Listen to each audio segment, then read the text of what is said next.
আওয়ামী দুঃশাসনের সময় চরম নির্যাতন সইতে হয়েছে বিএনপির সব পর্যায়ের নেতাকর্মীদের। বিএনপির উপর চলা নির্যাতনের খবর খুব একটা আসতো না গণমাধ্যমে, তেমন একটা প্রকাশ হতো না দলের বক্তব্য বিবৃতিও। সেই সময় বিএনপির কথা তুলে ধরতে চালু হয় বিএনপি মিডিয়া সেল নামে সামাজিক যোগাযোগ মাধ্যম ভিত্তিক প্ল্যাটফর্ম, যা এক পর্যায়ে হয়ে ওঠে দলের শক্তিশালী মুখপাত্র।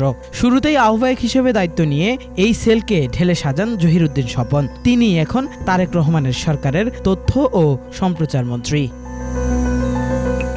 জহিরুদ্দিন স্বপনের জন্ম বরিশাল জেলার গৌরনদী উপজেলার সারিকল গ্রাম। ঢাকা বিশ্ববিদ্যালয় থেকে রাষ্ট্রবিজ্ঞানে স্নাতকোত্তর ডিগ্রি অর্জন করেন স্বপন। জহিরুদ্দিন স্বপনের রাজনৈতিক যাত্রা শুরু হয়েছিল ছাত্র আন্দোলনের মধ্য দিয়ে। ৮০ দশকে বাংলাদেশ ছাত্রমৈত্রীর কেন্দ্রীয় সভাপতির দায়িত্ব পালন করেন তিনি। ১৯৯০-এর স্বৈরাচার বিরোধী আন্দোলনে রাজপথে লড়াকু সৈনিক হিসেবে তার ভূমিকা ছিল অগ্রগণ্য।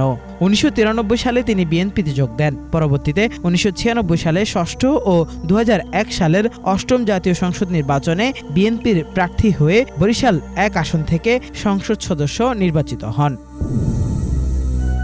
তবে ২০০৮ সালের নবম জাতীয় সংসদ নির্বাচনে দলের সমর্থন না পেয়ে স্বতন্ত্র প্রার্থী হয়েছিলেন জহিরুদ্দিন স্বপন। যদিও পরে বিএনপির মনোনীত প্রার্থীকে সমর্থন জানিয়ে সেই নির্বাচন থেকে তিনি সরে দাঁড়ান। রাতের ভোটে নির্বাচন খ্যাত ২০১৮ সালের একাদশ জাতীয় সংসদ নির্বাচনে বরিশাল ১ আসনে আবারও বিএনপির মনোনয়ন পেলেও পরাজিত হন তিনি। সে সময় ভোট ডাকাতির মাধ্যমে বিএনপিকে নির্বাচনে হারিয়ে দেওয়া হলেও সেই আক্ষেপ প্রকাশেরও মাধ্যম পায়নি দলটি।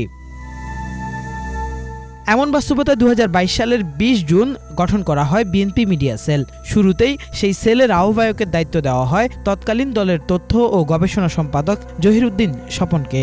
তার নেতৃত্বে খুব অল্প সময়ে সেলটি হয়ে ওঠে বিএনপির শক্তিশালী মুখপাত্র। উঠে আসে তৃণমূল থেকে কেন্দ্র পর্যন্ত সকল ঘটনা। এছাড়াও জহিরুদ্দিন স্বপন দলীয় চেয়ারপারসনের উপদেষ্টার দায়িত্ব পালন করেছেন। ফ্যাসিস্ট সরকার পতনসহ বিভিন্ন আন্দোলন ও সংগ্রাম করতে গিয়ে তিনি কয়েকবার গ্রেফতার হয়ে কারাভোগও করেছেন। ত্রয়োদশ জাতীয় সংসদ নিয়ে জহিরুদ্দিন স্বপনের তৃতীয়বার সংসদে যাওয়া। এর আগে সংসদ সদস্য থাকাকালীন তিনি পাবলিক অ্যাকাউন্টস কমিটি এবং সংস্থাপন মন্ত্রণালয় সম্পর্কিত স্থায়ী কমিটির সদস্য ছিলেন। তিনি ইতোপূর্বে ২ বার জাতিসংঘ সাধারণ পরিষদে বাংলাদেশের প্রতিনিধিত্ব করেছেন।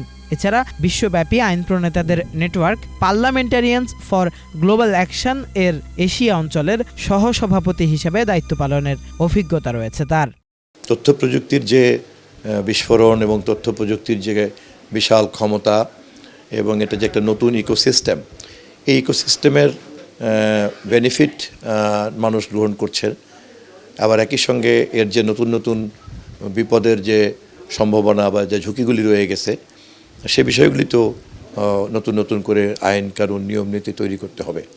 ফলে এটা যেমন আশীর্বাদ, তেমনি এটার মধ্যে লুকিয়ে থাকা ঝুঁকিগুলিকেও বের করতে হবে। আমরা দুটো ব্যাপারেই সজাগ থাকব। আমি প্রথমত বোঝার জন্য কিছুটা সময় নেব এবং বিগত তথ্য কমিশনের যে রিপোর্টটা জমা দেওয়া আছে সেই রিপোর্ট সহ অন্যান্য যতগুলি উদ্যোগ নেওয়া হয়েছে সবগুলি উদ্যোগকে আগে একটু বোঝার চেষ্টা করব। আমি কিছুটা সময় নেব বোঝার জন্য, তারপরে মাননীয় প্রধানমন্ত্রীর গাইডলাইন নিয়ে আমরা পরবর্তী করণীয় ঠিক করব। জহিরুদ্দিন স্বপন প্রথমবারের মতো মন্ত্রী পদ পেলেও দলের মিডিয়া সেল পরিচালনার মধ্য দিয়ে দায়িত্ব পাওয়া মন্ত্রণালয়ের কাজে তিনি আগে থেকেই অভিজ্ঞতা অর্জন করেছেন। তাই যেই প্রেক্ষাপটে তাকে মিডিয়া সেল পরিচালনা করতে হয়েছে, সেই পরিস্থিতি থেকে গণমাধ্যমের উত্তরণে জহিরুদ্দিন স্বপন দৃষ্টান্তমূলক ভূমিকা রাখবেন, এমনটাই প্রত্যাশা তার শুভাকাঙ্ক্ষীদের। কিফায়েত শাকিল, বাংলা ভিশন, ঢাকা।